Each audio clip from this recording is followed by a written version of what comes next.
नमस्कार दोस्तों, ज्ञान अकेडमी पर आप सभी का स्वागत है।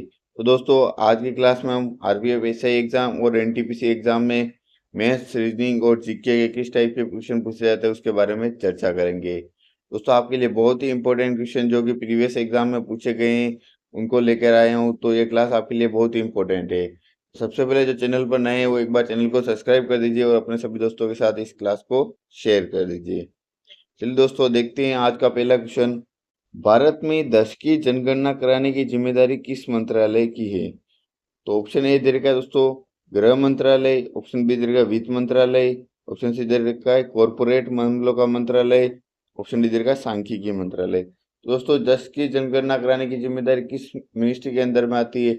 जल्दी से कमेंट कीजिए दोस्तों, राइट आंसर क्या होगा। तो भारत में सर्वप्रथम अनौपचारिक जनगणना कब हुई थी दोस्तों? 1872 ईस्वी में, लॉर्ड मेयो के काल में दोस्तों।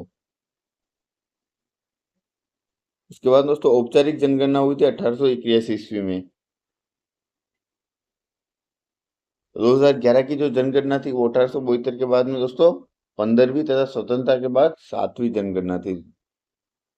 जो 2011 की जनगणना थी वो स्वतंत्रता के बाद कौन सी 7वीं थी, 7वीं जनगणना थी दोस्तों। तो दोस्तों इसका राइट आंसर हो जाएगा अपने गृह मंत्रालय के अधीन में आता है। गृह मंत्रालय के द्वारा 10 की जनगणना कराने की जिम्मेदारी होती है दोस्तों। इसका मुख्य अध्यक्ष कौन होता है दोस्तों? रजिस्ट्रार जनरल, रजिस्ट्रार जनरल इसका मुख्य अधिकारी होता है दोस्तों। चलिए दोस्तों, बढ़ते हैं अगले क्वेश्चन की ओर। अगला क्वेश्चन है, दक्षिण एशियाई खेल पहली बार किस वर्ष आयोजित किए गए थे? बहुत ही अच्छा क्वेश्चन दोस्तों। दक्षिण एशियाई खेलों का आयोजन सर्वप्रथम किस वर्ष किया गया था? ऑप्शन ए दे रखा 1990, ऑप्शन बी दे रखा 1988, ऑप्शन सी दे रखा 1985, ऑप्शन डी दे रखा है 1984। दोस्तों जल्दी से अपना राइट आंसर कमेंट कीजिए, राइट आंसर क्या हो जाएगा। तो दोस्तों दक्षिण एशियाई खेलों का उद्घाटन कहाँ पे हुआ था?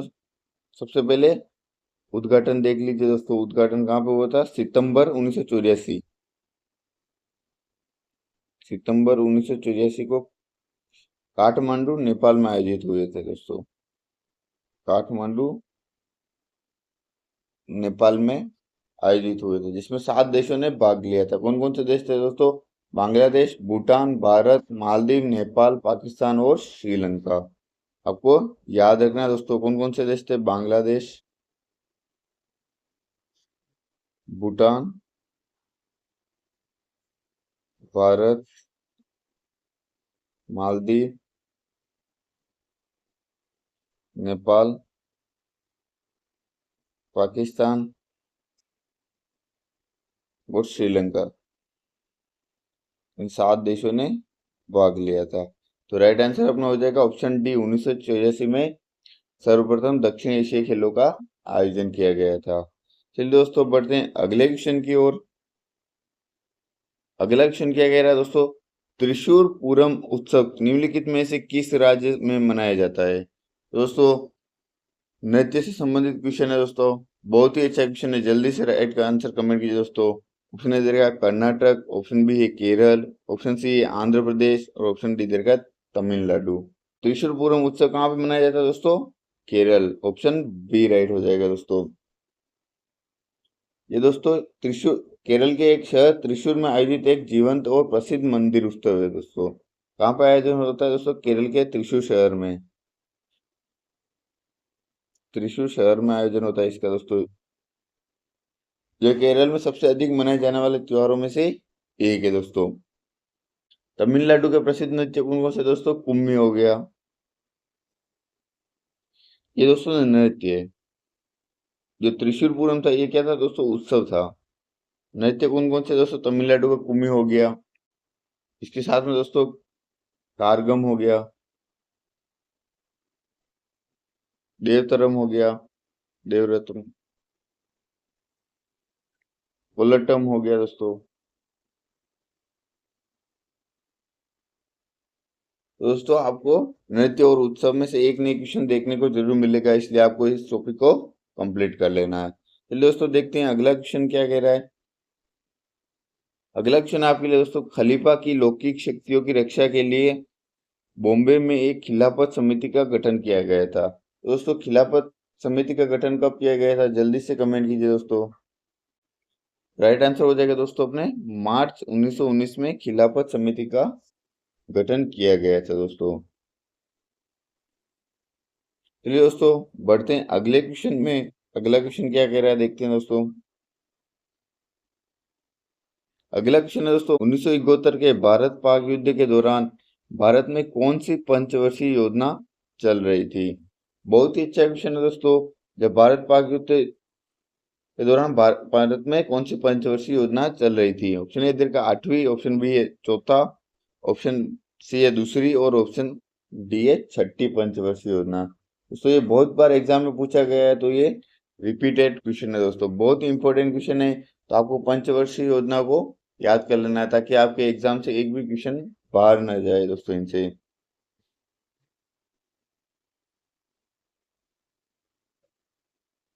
तो इस समय दोस्तों कौन सी पंचवर्षीय योजना चल रही थी, चौथी पंचवर्षीय योजना चल रही थी 1969 से लगाकर 1974 तक दोस्तों।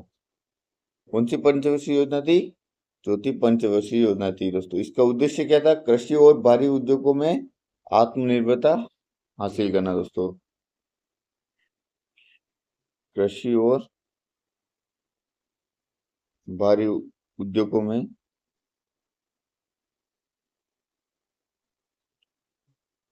आत्मनिर्भरता हासिल करना।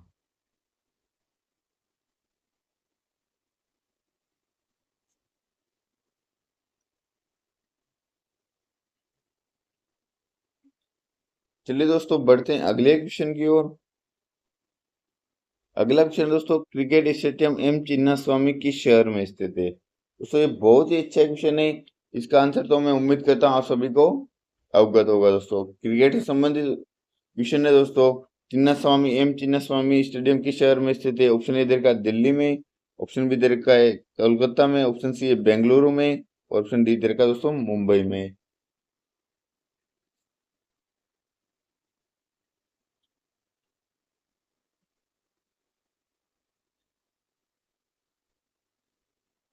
दोस्तों जल्दी से राइट आंसर कमेंट कीजिए दोस्तों।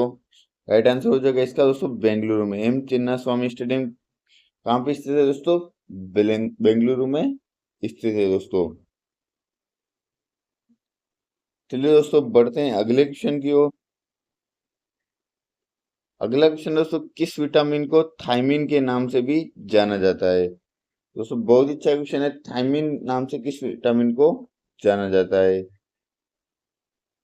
तो ऑप्शन ए देगा vitamin B 2, option C B देगा विटामिन बी 3, ऑप्शन सी देगा विटामिन बी 1 और ऑप्शन डी देगा विटामिन बी 12। दोस्तों थायमिन नाम से किस विटामिन को जाना जाता है, जल्दी से कमेंट कीजिए दोस्तों। राइट आंसर हो जाएगा दोस्तों ऑप्शन सी विटामिन बी 1 को थायमिन के नाम से भी जाना जाता है दोस्तों। ये दोस्तों थायमिन क्या है, विटामिन बी 1 का दूसरा नाम है दोस्तों। ये शरीर के कार्बोहाइड्रेट को उपयोगी ऊर्जा में बदलने में मदद करता है दोस्तों। क्या करता है, कार्बोहाइड्रेट को कार्बोहाइड्रेट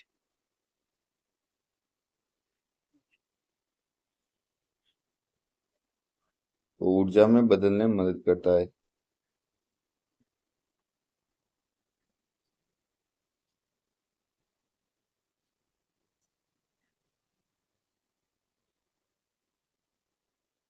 चलिए दोस्तों बढ़ते हैं अगले क्वेश्चन की ओर।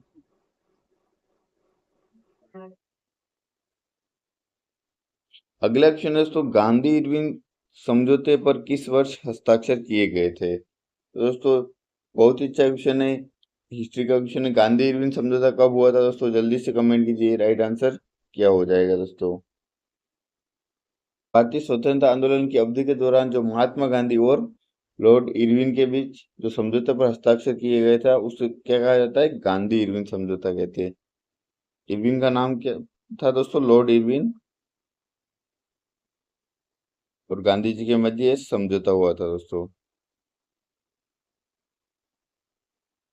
इसका उद्देश्य दोस्तों क्या था? ब्रिटिश सरकार से कुछ रियासतों के बदले सविनय अवज्ञा आंदोलन को अस्थायी रूप से रोकना था दोस्तों। सविनय अवज्ञा आंदोलन को रोकना था।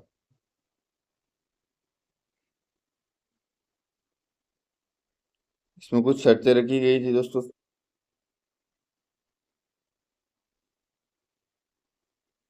तो ये समझौता कब हुआ था दोस्तों? 1931 ईस्वी में हुआ था। ऑप्शन ए राइट हो जाएगा। लेकिन ये समझौता दोस्तों 1932 ईस्वी में असहमति के कारण टूट गया था दोस्तों। 1932 ईस्वी में यह समाप्त हो गया था। तो समझौता कब हुआ था दोस्तों? गांधी इरविन समझौता 1931 ईस्वी में हुआ था। चलिए दोस्तों बढ़ते हैं अगले क्वेश्चन की ओर। अगला क्वेश्चन है, हाल ही में किस देश के तत्कालीन भुगतान प्लेटफॉर्म AANI को भारत के UPI से जोड़ा गया है दोस्तों? तो दोस्तों करंट का क्वेश्चन है, जल्दी से अपना राइट आंसर कमेंट कीजिए दोस्तों। ऑप्शन ए दे रहेगा कतर, ऑप्शन बी है नेपाल, ऑप्शन सी है UAE और ऑप्शन डी है म्यांमार। तो और UAE ने घोषणा की कि अपने तत्काल भुगतान प्लेटफॉर्म यूपीआई भारत और UAE का जो प्लेटफॉर्म क्या है दोस्तों AANI को लिंक करेंगे दोस्तों। यह समझौता दोनों देशों के बीच निर्बाध सीमा पार लेन देन की अनुमति होगा दोस्तों। तो ऑप्शन सी राइट हो जाएगा। किसके साथ समझौता हुआ दोस्तों? यूएई के साथ में दोस्तों भारत का समझौता हुआ, जिसमें यूपीआई और जो यूएई का प्लेटफॉर्म क्या है दोस्तों AANI को एकीकृत किया जाएगा दोस्तों, मर्ज कर दिया जाएगा, जिससे कि अपन इंटरनेशनल पेमेंट भी हो सकेंगे दोस्तों यूपीआई के माध्यम से। चलिए दोस्तों बढ़ते हैं अगले क्वेश्चन की ओर। दोस्तों ये समझौता कब हुआ था? ये भी आपको याद रखना है, फरवरी 2024 में। फरवरी 2024 में ये समझौता हुआ था दोस्तों। चलिए बढ़ते हैं अगले क्वेश्चन की ओर। अगला क्वेश्चन है 1857 में किस विश्वविद्यालय की स्थापना की गई थी? दोस्तों ऑप्शन ए दे रखा बॉम्बे विश्वविद्यालय, ऑप्शन बी दे रखा बुंदेलखंड विश्वविद्यालय, ऑप्शन सी दे रखा पंजाब विश्वविद्यालय और ऑप्शन डी दे रखा इलाहाबाद विश्वविद्यालय। 1857 ईस्वी में दोस्तों कौन से विश्वविद्यालय की स्थापना की गई थी? जल्दी से कमेंट कीजिए दोस्तों।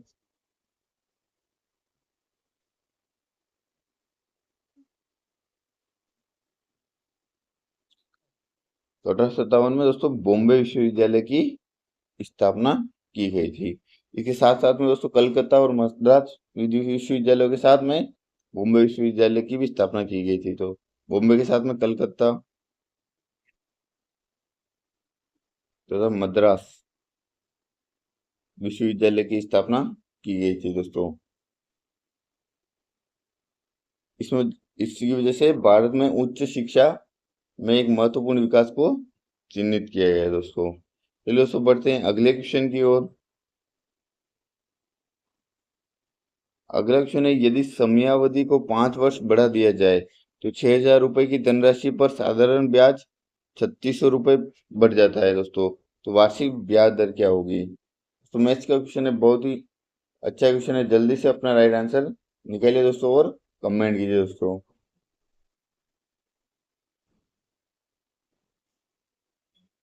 दोस्तों समयावधि को कितने वर्ष बढ़ाया है? 5 वर्ष का समय बढ़ाया है दोस्तों। तो 6,000 की धनराशि पर कितना ब्याज अधिक मिल रहा है? 3600 रुपये। तो दोस्तों 3600 रुपये ब्याज बढ़ा है, किस पे बढ़ा है? 5 वर्षों में बढ़ा है। तो एक वर्ष में कितना ब्याज बढ़ जाएगा दोस्तों? 720 रुपये।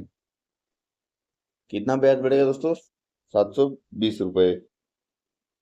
तो 720 रुपये एक वर्ष का ब्याज है, साधारण ब्याज, किस पे दोस्तों? 6,000 पे। दर ज्ञात करनी है तो इंटू 100 कर देंगे दोस्तों। 2 जीरो से 2 जीरो कैंसिल हो जाएगा, 1 जीरो से 1 जीरो कैंसिल हो जाएगा। 6 का भाग 72 में देंगे तो कितना आ जाएगा दोस्तों? 12 आ जाएगा। तो यानी दर कितनी होगी दोस्तों? 12% दर हो जाएगी। ऑप्शन बी राइट हो जाएगा। प्रतिशत का दोस्तों बहुत ही अच्छा क्वेश्चन था। मैं उम्मीद करता हूँ आप सभी के इसका आंसर राइट होगा। चलिए दोस्तों बढ़ते हैं अगले क्वेश्चन की ओर। अगला क्वेश्चन क्या कह रहा है दोस्तों? पी और क्यू मिलकर एक काम को 20 दिनों में पूरा कर सकते हैं यदि क्यू अकेले इस कार्य को दोस्तों 25 दिनों में पूरा कर सकता है, तो फिर P अकेले उसी कार्य को कितने दिनों में पूरा कर सकता है दोस्तों। दोस्तों बहुत ही अच्छा क्वेश्चन है, टाइम एंड वर्क का क्वेश्चन दोस्तों। जल्दी से अपना आंसर निकालिए और राइट आंसर कमेंट कीजिए दोस्तों। कुछ नहीं करना है दोस्तों, इस क्वेश्चन में अपन कुल कार्य मान लेते हैं 100 कार्य दोस्तों। P और Q मिलकर कार्य को दोस्तों 20 दिनों में पूरा करे। दोस्तों P प्लस Q मिलकर 100 कार्य को पूरा करे 20 दिनों में, तो दिन का कितना कार्य करे दोस्तों, 5 कार्य कर रहे हैं। यदि Q अकेले कार्य को 25 दिनों में कर रहा है, दोस्तों Q क्या कर रहा है, 25 दिनों में अकेले कार्य कर लेता है दोस्तों, तो Q की क्षमता क्या कितनी हो जाएगी दोस्तों, 4 कार्य प्रतिदिन हो जाएगी। दोस्तों Q की क्षमता अपन को पता चल गई, 4 कार्य प्रतिदिन करता है, तो P की क्षमता कितनी हो जाएगी दोस्तों, कुल कार्य 5 कर रहे हो तो P की क्षमता 1 हो जाएगी। तो दोस्तों P की क्षमता कितनी हो गई, 1 हो गई, और Q की क्षमता कितनी हो गई, 4 हो गई। तो फिर P अकेले उसी कार्य को कितने दिनों में करेगा दोस्तों, तो P की क्षमता एक है दोस्तों, एक कार्य एक दिन का करता है दोस्तों, तो 100 कार्य करने में उसको कितने दिवस का समय लगेगा, 100 दिन का समय लगेगा। तो राइट आंसर क्या हो जाएगा दोस्तों, ऑप्शन बी राइट हो जाएगा। P को कितना समय लगेगा दोस्तों, 100 दिनों का समय लगेगा। चलिए दोस्तों बढ़ते हैं अगले क्वेश्चन की ओर। अगला क्वेश्चन है दोस्तों, राहुल अपनी आय का कुछ हिस्सा खर्च कर देता है दोस्तों, और शेष बचाता है। उसके खर्च और बचत का अनुपात कितना है दोस्तों, 5:4 दे रखा है। यदि राहुल की आय कितनी 36,000 रुपये है, तो उसका खर्च कितना होगा। दोस्तों उसका खर्च निकालना दोस्तों रेशियो का क्वेश्चन है दोस्तों। जल्दी से अपना आंसर निकालिए और राइट आंसर कमेंट कीजिए दोस्तों।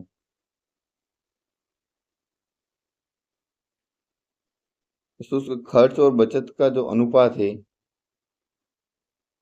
वो कितना है दोस्तों, 5:4 हो गया। और उसकी आय कितनी दे रखी है दोस्तों, 36,000 रुपये आय दे रखी है।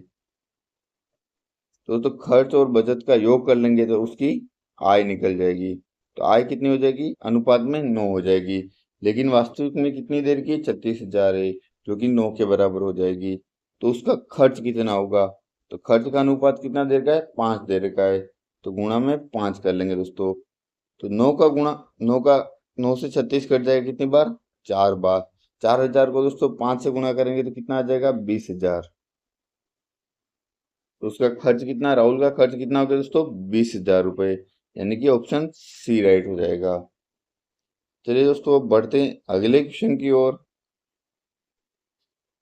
अगला क्वेश्चन है दोस्तों, ए की आय का 20% बी की आय के 10% के बराबर है। तो यदि ए की आय 2550 रुपये है दोस्तों, तो बी की आय क्या होगी दोस्तों। बहुत ही सिंपल क्वेश्चन है, जल्दी से अपना आंसर निकालिए और राइट आंसर कमेंट कीजिए दोस्तों। क्वेश्चन क्या कह रहा है देखते हैं। ए की आय का 20%, दोस्तों ए की आय का 20% किसके बराबर है दोस्तों, बी की आय के 10% के बराबर है। तो बी के 10% के बराबर हो गए दोस्तों, दो जीरो से दो जीरो कैंसिल। तो ए अनुपात बी कितना हो जाएगा दोस्तों, 1:2 हो जाएगा। क्या हो जाएगा दोस्तों, 1:2 हो जाएगा। यदि ए की आय 2550 रुपये है दोस्तों, ए की आय कितनी दे रखी है दोस्तों, 2550 रुपये दे रखी है। ए का अनुपात क्या है दोस्तों, 1 दे रखा है। तो बी की आय ज्ञात करनी है, बी का अनुपात कितना है, 2 है, तो 2 से गुणा कर लेंगे। तो 2550 को 2 से गुणा करेंगे तो कितना आ जाएगा दोस्तों, 5100 आ जाएगा, यानी कि ऑप्शन सी राइट हो जाएगा। दोस्तों एग्जाम में से सिंपल क्वेश्चन ही आएंगे, थोड़े से लेवल और बढ़ सकता है, लेकिन आपको तैयारी इतनी लेवल की करनी है दोस्तों कि आपके एग्जाम में एक भी क्वेश्चन छूटे नहीं दोस्तों। इसमें मेन है प्रैक्टिस, आप जितनी प्रैक्टिस करोगे जितना जल्दी आप क्वेश्चन को सोल्व कर पाओगे, और आप टाइम मैनेज कर पाओगे दोस्तों। इसमें सिर्फ टाइम मैनेज का ही रहता है, क्वेश्चन रीजनिंग और मैथ्स के बहुत ही सिंपल क्वेश्चन आते हैं दोस्तों। चलिए दोस्तों देखते हैं अगला क्वेश्चन क्या कह रहा है। अगला क्वेश्चन है, 20 व्यक्तियों का औसत वजन 60 किलोग्राम है दोस्तों। एक नया व्यक्ति समूह में शामिल होता है जिससे कि 21 व्यक्तियों का औसत वजन कितना, 59 किलोग्राम हो जाता है। तो नए व्यक्ति का वजन क्या होगा। दोस्तों बहुत ही एवरेज का बहुत अच्छा क्वेश्चन है, तो जल्दी से अपना आंसर निकालिए और राइट आंसर कमेंट कीजिए दोस्तों।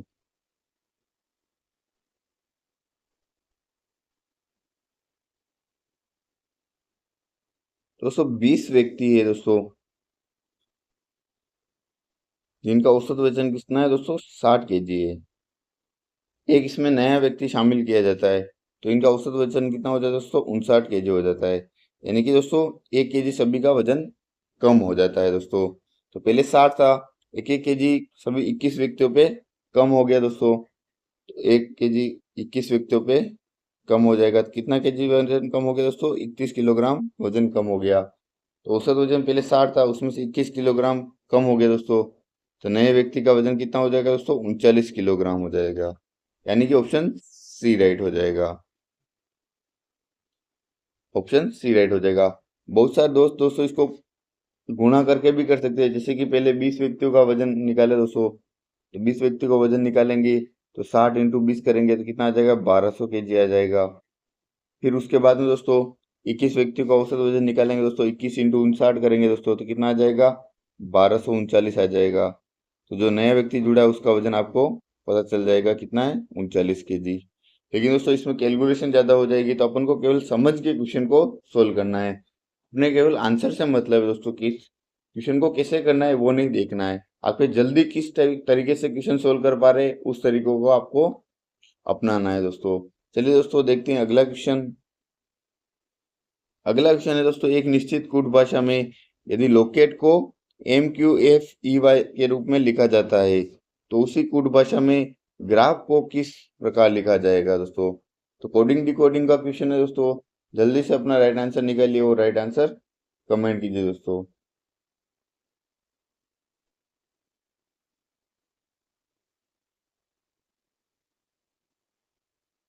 तो वर्ड क्या देगा दोस्तों लोकेट। एल का क्रमांक 12, ओ का 15, सी का 3, एक का 1 हो जाएगा और टी का 20 हो जाएगा। दोस्तों आपको 26 के क्रमांक को आपको याद करना है दोस्तों। एल को क्या लिख रखा है दोस्तों एम लिख लिया, एम का क्रमांक 13, क्यू लिख लिया, सी को एफ लिख लिया, ए को ई लिख लिया और टी को वाई लिख लिया दोस्तों। क्यू का क्रमांक कितना होता है दोस्तों 17 होता है, एफ का क्रमांक 6, ई का 5 और वाई का 25। क्या किया दोस्तों 12+1 कर लिया, 15+2 कर लिया, 3+3 कर लिया, प्लस में दोस्तों 4 कर लिया और प्लस में 5 कर लिया। सीरीज चल रही दोस्तों +1 2 3 4 और 5 कर लिया। तो दोस्तों ग्राफ को कैसे लिखा जाएगा। तो ग्राफ को लिखने के लिए दोस्तों GRAPH, जी का जी का क्रमांक कितना है 7 है दोस्तों। 7 में 1 प्लस करेंगे तो कितना हो जाएगा दोस्तों 8 हो जाएगा। तो 8 का किसका होता है दोस्तों एच का होता है, एच का होता है। तो ऑप्शन बी और ऑप्शन सी कैंसिल हो जाएगा दोस्तों। अंत में आपको अंत में देखना है दोस्तों, सबसे आखिर में एच है तो एच का क्रमांक कितना 8 है। तो 8 में दोस्तों 5 प्लस करेंगे तो 8 और 5 प्लस करेंगे 13 आ जाएगा। 13 पे कौन सा होगा एम हो जाएगा। तो एम किसमें अंत में दे रखा है दोस्तों ऑप्शन ए के दे रखा है तो ऑप्शन ए राइट हो जाएगा दोस्तों। ऑप्शन डी गलत हो जाएगा। इस टाइप के दोस्तों आपको समय की बचत होगी। यदि आप पूरा सोल्व करेंगे आर में 2 प्लस करोगे फिर ए में 3 प्लस करोगे तो इससे आपके समय ज़्यादा लगेगा। इसलिए आपको फर्स्ट देख लिया और अंतिम देख लिया तो आपके क्वेश्चन राइट हो जाएगा और जल्दी से क्वेश्चन आप सोल्व कर पाओगे। चलिए दोस्तों देखते हैं अगला क्वेश्चन क्या कह रहा है। अगला क्वेश्चन है दी गई श्रेणी में अगला पद ज्ञात कीजिए। दोस्तों एक सीरीज दे रखी है। सबसे पहले दे रखा है 122, उसके बाद 126, उसके बाद 134, उसके बाद 146 और 162 दे रखा है। इसमें अगला पद क्या आएगा दोस्तों उसको आप जल्दी से कमेंट कीजिए दोस्तों।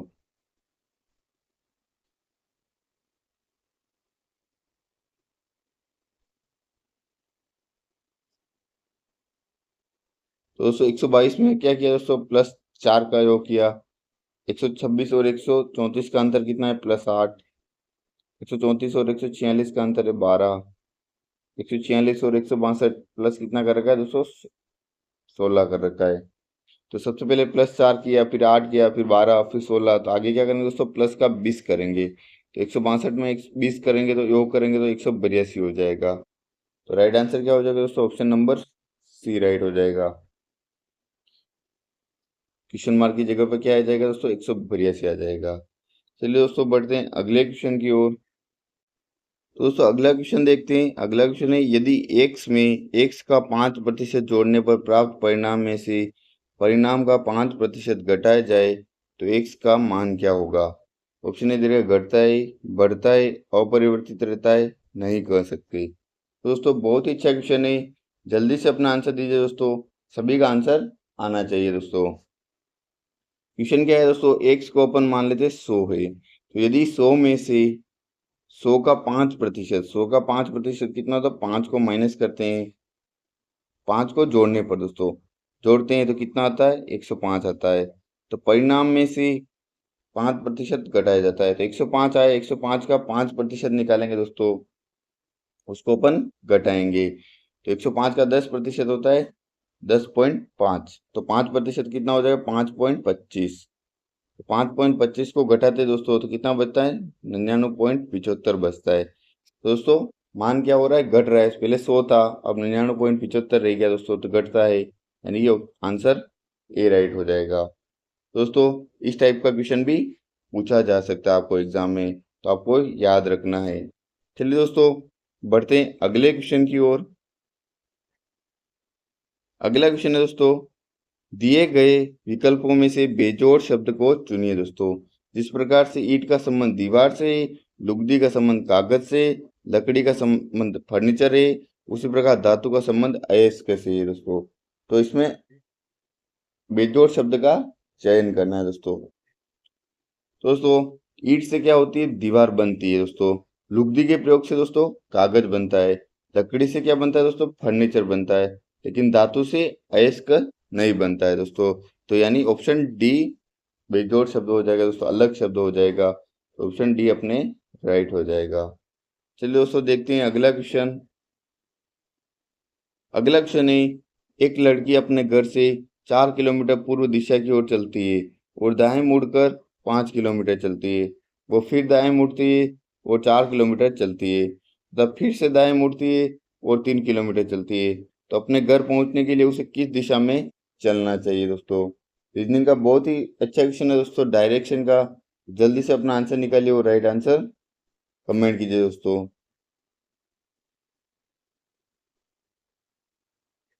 दोस्तों एक लड़की अपने घर से 4 किलोमीटर पूर्व दिशा की ओर निकलती है, तो सबसे पहले पूर्व दिशा की ओर चलती है, कितना, 4 किलोमीटर, और दाएं मुड़ती है दोस्तों। उसके बाद वह दाहिने ओर मुड़ती है दोस्तों,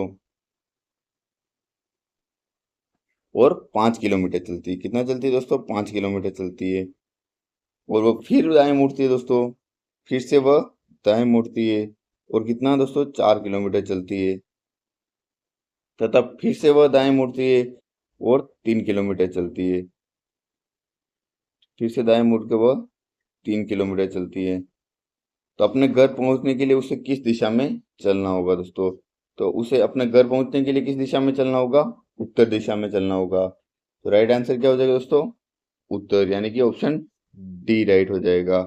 उत्तर दिशा में यदि आपको किलोमीटर पूछे दोस्तों, तो कितना किलोमीटर चलना होगा, 2 किलोमीटर, क्योंकि जो दूरी कितनी है दोस्तों, 5 किलोमीटर है, उसमें से वो 3 किलोमीटर चल चुकी है, तो बचा कितना दोस्तों, ये 2 किलोमीटर बचा।